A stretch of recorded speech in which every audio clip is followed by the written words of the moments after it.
জিম্বাবুয়ের বিপক্ষে বাংলাদেশ জাতীয় দলের 5 ম্যাচের টি-20 সিরিজের প্রথমটি শুরু হচ্ছে আজ।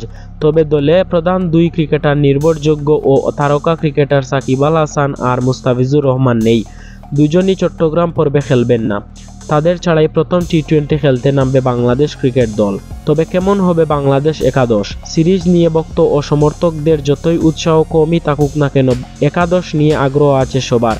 কারণ একটাই, সামনে টি-20 বিশ্বকাপ। যেহেতু মুস্তাফিজ নেই, তাই তাসকিন আহমেদ, শরীফুল ইসলাম আর মোহাম্মদ সাইফুদ্দিনকে নিয়ে পেস বোলিং ডিপার্টমেন্ট সাজাতে পারে বাংলাদেশ।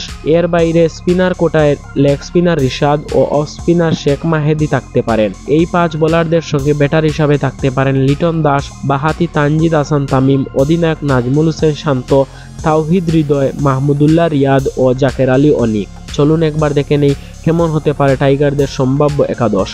লিটন দাস, তানজিদ হাসান তামিম, নাজমুল হোসেন শান্ত, তাওহিদ হৃদয়, মাহমুদুল্লাহ রিয়াদ, জাকের আলী অনিক, রিশাদ হোসেন, শেখ মাহেদী, তাসকিন আহমেদ, শরীফুল ইসলাম ও মোহাম্মদ সাইফুদ্দিন।